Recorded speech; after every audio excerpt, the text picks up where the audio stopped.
9 फरवरी 2026। ये वाला कैंडल का हम लोग क्लोजिंग देख लेते हैं। अब ट्रेंड था, ऑलरेडी था कि अगर ये इस रेजिस्टेंस लाइन के ऊपर क्लोज होगा तो मैं आपके लिए ट्रेड लूँगा।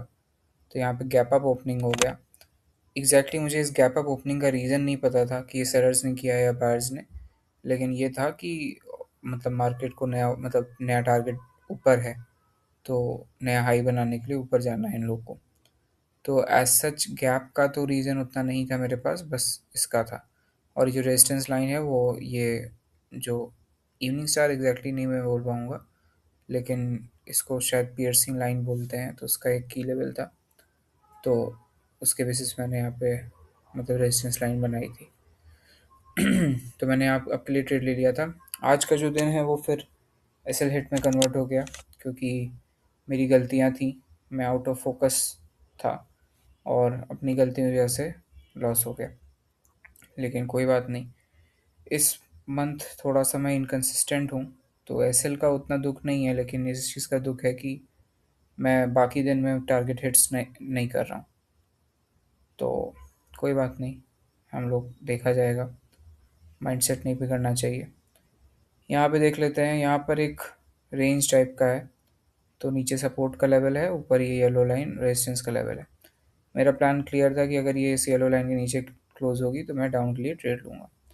ऑलरेडी क्लोज होने लगी थी तो आई वॉज रेडी और मैंने लगा दिया।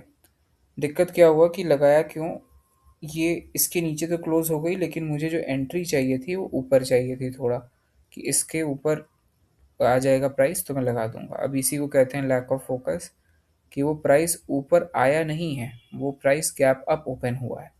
और अगर उसने गैप अप ओपन किया है तो मतलब कि वो जो रेजिस्टेंस लेवल है उसको स्किप कर दिया गया है। जहाँ पे सेलर्स थे एक्चुअली में उस लेवल को ही स्किप कर दिया है।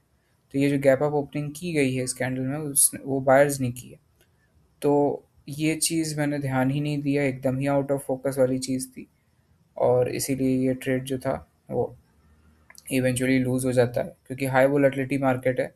तो उसमें प्राइस पहले नीचे ही आती है, उसके बाद फिर आखिरी में कन्वर्ट होती है, जो उसको उसका उस कैंडल को जो बनना है वो लास्ट में कन्वर्ट होती है। तो यहाँ पे वही हुआ, और बिल्कुल बहुत ही सिली मिस्टेक थी ये, लेकिन वही है, आउट ऑफ फोकस की वजह से ये लॉस हो गया। अब आ जाते हैं इस पे, तो इसकी क्लोजिंग देख लेते हैं। इसकी क्लोजिंग हम लोग ध्यान से देखेंगे कि ऊपर से रिजेक्शन ऑलरेडी दे दिया है जो कि इवनिंग स्टार का की लेवल है, लेकिन इसकी क्लोजिंग कैसे हो रही है। तो as you can see, last seconds में वो ऊपर की तरफ जाके क्लोज हुआ है, मतलब बायर्स ने क्लोजिंग की है, ना कि सेलर्स ने ऊपर से रिजेक्ट करके क्लोज किया है।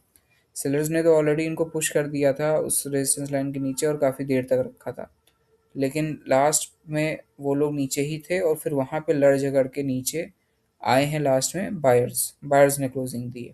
तो कैंडलस्टिक साइकोलॉजी में ये दिखेगा कि हाँ रेजिस्टेंस से रिजेक्टेड एक ग्रीन कैंडल है, लेकिन असलियत हमको पता है कि वो बायर्स ने क्लोजिंग दी है।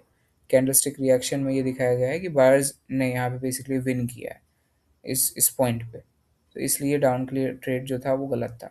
ये भी लैक ऑफ फोकस की वजह से ही था कि मैंने उसको कंसिडर ही नहीं किया, उसको इग्नोर कर दिया। मैं बस इस चीज़ का वेट कर रहा था कि बस किसी तरह से उस लाइन के नीचे क्लोज हो जाए।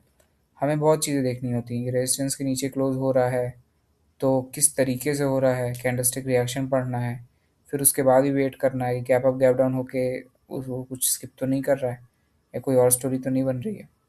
तो वो सब इग्नोर करते हुए मैंने ट्रेड लिया, इसीलिए लॉस हो गया।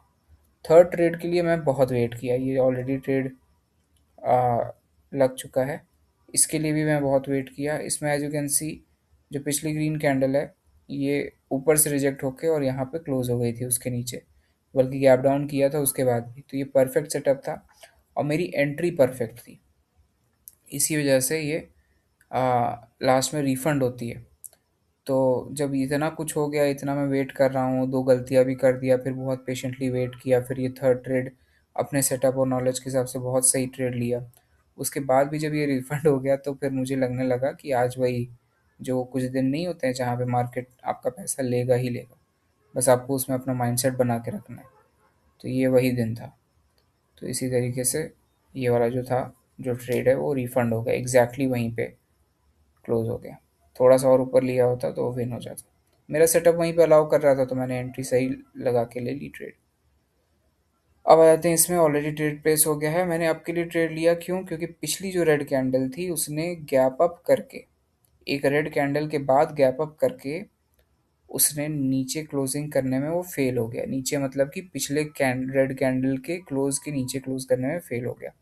अब ये जितने गंदी तरीके से लूज़ हो रहा है इसका रीज़न, अगर एक तो प्रोबेबिलिटी पे हम लोग डाल सकते हैं, लेकिन जो हमारा करंट लेवल ऑफ नॉलेज है, लेकिन अगर थोड़ा और एडवांस की तरफ बढ़ें हम लोग, तो ये हुआ क्या है कि जो पिछली जो रेड कैंडल बनी है उसमें भले दिख रहा हो कि वो पिछला जो मतलब कि पिछला कैंडल का जो क्लोज है उसके नीचे नहीं क्लोज कर पाया है, लेकिन एक्चुअली में ये फेलियर ऑफ सेलर्स नहीं है, ये विनिंग ऑफ सेलर्स है, फेलियर ऑफ बायर्स है।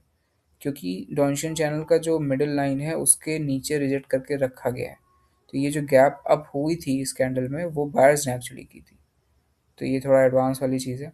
तो बस इस तरीके से 3 कॉन्जिक्यूटिव लॉसेस, कॉन्जिक्यूटिव क्या, एक रिफंड के बाद लॉसेस हुए, ऐसे लेट, दैट्स इट।